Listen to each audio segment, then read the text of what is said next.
Hello.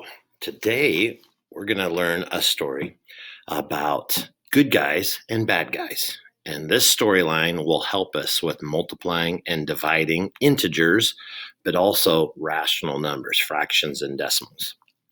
Now, with good guys and bad guys, one key important piece you need to remember is you cannot confuse this storyline, so to speak, with our posies versus neggies. Remember, with posies versus neggies, we had three situations. One where there's a majority of either posies or neggies, and they win by however many more they have than the other group. We have a combine and make more situation where they're both the same and they just make more neggies or more posies, if that's what they were to begin with, no cancellations. Or the one that happens sometimes, the make zero situation. And in that case, they have exactly the same amount and they equal zero. So that's posies versus neggies. Today, we're going to learn about some good guys and some bad guys. And remember, the posies versus neggies deal with adding and subtracting integers. And what we're doing today will help us multiply and divide. And again, not only integers, but rational numbers. So since we're dealing with some good guys and bad guys, we're going to do an investigation. And here's our first investigation.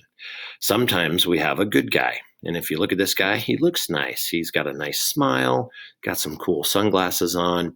He's a general good guy. When he's walking down the street, he might see an old lady and he'll help her across the street. He might see a little puppy dog that's lost. He'll pick up the puppy dog and try and find the owner. Right. And this is such a good guy. If he's walking along and he sees like a $20 bill on the ground, he will go around and ask, hey, did you lose a $20 bill? Did you lose? And of course, honest people would say, no, I didn't. And maybe he can keep it. Or maybe it's just a good person that's been working all their life and they win the Powerball. And what we should feel as good humans is that we would say, oh, that's awesome. That's really good for you. Right? So when we have a good person that has something good happen to them, we would celebrate, right? We might feel a little jealousy that they won the Powerball, but here's the deal. We still feel good because they were good people to begin with.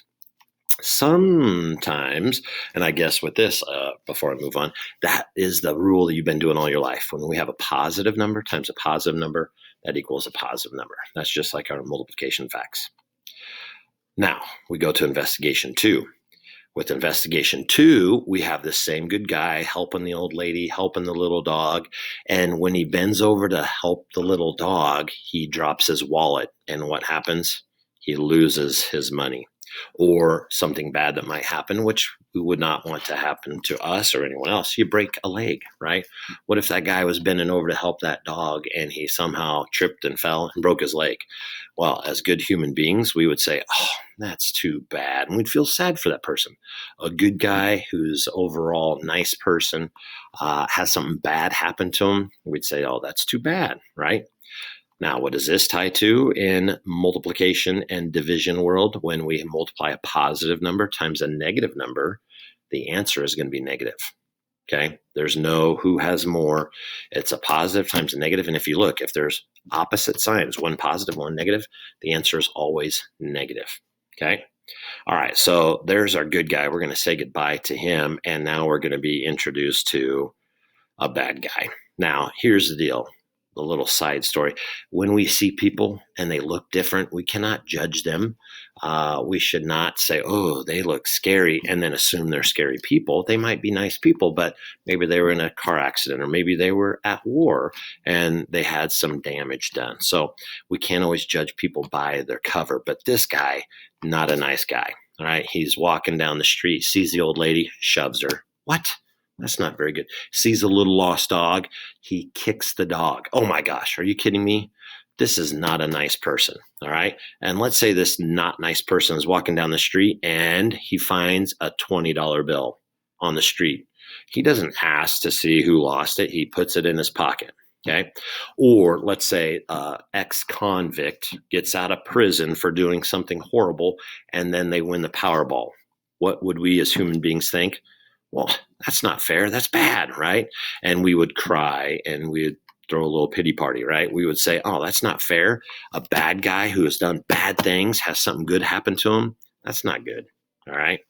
So this one ties to when we're multiplying a negative times a positive, we always get a negative. Okay. Notice same thing as the situation or investigation 2.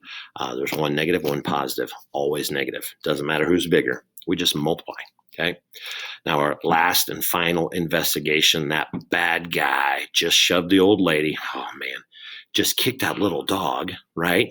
Horrible. But he trips and he loses his wallet or he breaks a leg. Now, I don't wish ill will, and we should not wish bad things to happen to bad people. I would think everybody should get a fair shot and hopefully good things will happen to them. They can change their attitude. But when a bad person like breaks their leg or they go to jail because they did bad things, what do we think? Well, that's good. Okay. Again, we don't wish bad things on people, but when a bad guy did bad things and then they go to jail or whatever, we would say that's good. We would light off fireworks and have dog piles, right? We'd celebrate that. And now this one tricks kids. Whenever we take a negative times a negative, it's a positive. Before we talked about negative, and it means kind of like the word opposite. If I said, what's the opposite of 7? You would say -7. If I said, what's the opposite of a -7? You would say +7. So this is a situation where that comes up. I want the opposite of a -5. Well, that ties me back or throws me back to a +5. So in this case, just like when we had positive times a positive, the signs are the same. Well, the answer is always going to be positive. And you just got to remember these rules. Okay. Now, of course, at this point, girls are like, well, that's no fair. You got bad guys and good guys. What about us? Well, guess what? Yep, there they are. There's also some good gals and some bad gals. And this also applies not just to multiplication, but to division as well. Okay. So, again, to summarize with multiplication, if I have a positive times a positive, that's always positive. And we don't necessarily have to write that they're positives. When we have a positive number times a negative, it's always negative. Likewise, if I flip those around, right? Remember the commutative property, and I have a negative times a positive, that is also a negative. So those middle two, so to speak, which are the bottom two, are the same. Now the bottom one is like the top one. We have a negative times a negative. The signs are the same. There's 2 of them. They essentially kind of cancel each other out because we want the opposite of something. It takes us back to the original. Okay. So this again goes to division. All right. All the same rules. Notice the top and the bottom, you get a positive answer. The middle 2, you get a negative. Now, an extension of this, think about the middle 2. How many negatives were there? Well, there's 1. Okay. So when there's 1 negative, it's going to be negative. We're going to see that here in a little bit. So some examples: 8 times a -6. A good guy has something bad happen to him. That means it's bad. So the answer is negative. And what's 8 times 6? 48. So it's a -48. In this case, we have a positive 7 times a -5, right? We have 1 positive, 1 negative. We know the answer is going to be negative, and it'll be a -35. Here we have a bad guy has something good happen to him. When a bad guy has something good happen to him, we'd say, oh, that's too bad. So it stays negative, and it'd be a -27. For this one, ooh, big number. Mr. Sandy, we can't do this. Yes, you can. And notice how I'm writing different ways to do multiplication. Notice I can use an asterisk or parentheses or an X. In this case, what's a negative times a negative?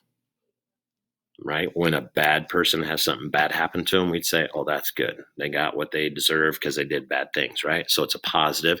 And remember our trick for 48 times 11, we put a 4, we put an 8. What's 4 plus 8? Yep, 12. So the 2 goes in between and the 4 becomes a 5. So it'd be 528. Remember that 8 stays the same. What about a -24? And notice I just use a dot times 6. Okay. In this case, 1 negative stays negative, or you could think a bad guy has something good happen to him. That's bad. And if we did 6 times 24, I'm going to think of 24 as 20 and 4. What's 6 times 20? 120. What's 6 times 4? 24. And what's 120 plus 24? You bet. That's a gross. That's 144. And it stays negative since there's 1 negative. Okay. If we had division, we have a bad guy have something good happen to him, right? There's 1 negative. It stays negative and be a -6.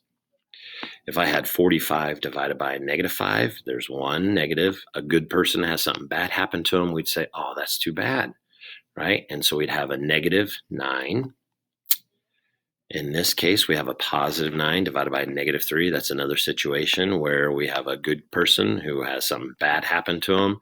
We say that's too bad, and that'd be a -3. A -56 divided by 7, you decide first, is it going to be positive or negative? Well, there's one negative, so it stays negative. And what is 56 divided by 7? I hope you know your facts, because that would be a -8. And then finally, what if they're both negatives? Well, that's like the bad guy has something bad happen to him, and we would say that's good. And so that would be a +4. Okay. Now, the extension, where the book doesn't necessarily say this, but you might see this later on. And just listen, and then we'll give some examples here. If there's an odd number of negative numbers, multiply or divide by, like 1 negative number times a positive, or 3 negative numbers somewhere in there, or 5 or 7 or 9, there's an odd number of negative numbers, the answer is always negative. And if you think about it, the pairs kind of pair up and they become positive. We'll look at an example here in a second.